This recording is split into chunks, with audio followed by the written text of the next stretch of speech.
There's a great anecdote about the very first photograph taken of Earth from the vantage point of space.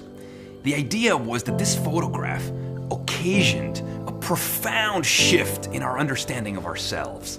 You see, for the first time in human history, we could look back at our planet in its entirety and see the big picture. This provided an ontological awakening. It changed our story, our narrative. It upgraded our self-image. It expanded our consciousness. New maps for new realities, as they say. Astronauts in orbit call this experience the overview effect, a boundary-shattering sense of revelation and global interconnectedness, where we shake off our petty differences and emerge with a sense of global responsibility, global consciousness, and global citizenship.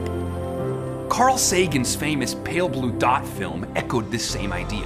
From the vantage point of space, there are no lines dividing nations, no geographical subdivisions, no flags or racial divides or disputed territory. There is only Earth, a single celestial body teeming with life, the womb in which we dwell. Yet the fact is, our historically myopic point of view, most certainly our limited perspective, has resulted in much animosity. We have all too often organized ourselves into competing hostile tribes, subjugating each other for land and resources, and misrepresenting the big picture into a story of borders, subdivisions, and dividing lines.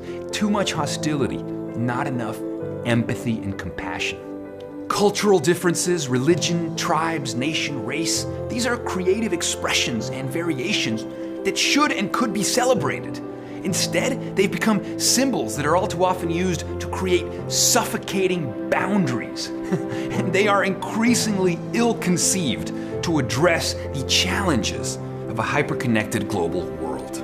As advancements in technology and information enable greater mobility of ideas, goods, and people, the role of the physical border is shifting and due for an upgrade.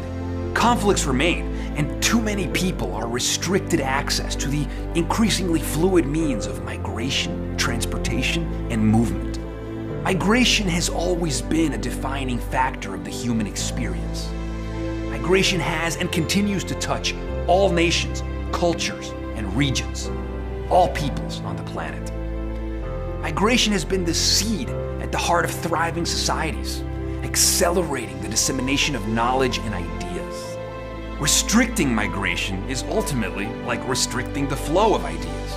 In much the same way that we don't tolerate censorship or book burning, we might consider the ways in which restricting the free movement of people can be equally punishing to the idea of human flourishing. The desire to become a global citizen is human. We all have it, and we all share the same goals for safety, comfort, and prosperity for our family.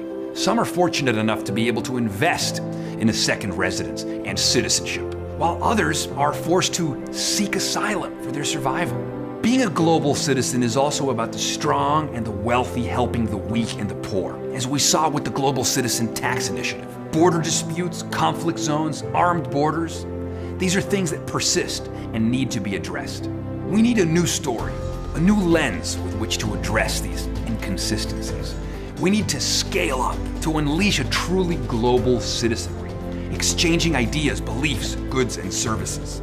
It has been said that empathy rarely extends beyond our line of sight. And so perhaps it is by extending our gaze, using marvelous new storytelling tools like virtual reality, that we can bridge divisions and bring worlds together, ushering in a form of radical empathy to see the other as ourselves, where boundaries are dissolved and compassion reigns supreme.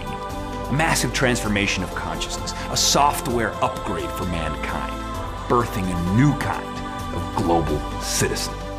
We can do this.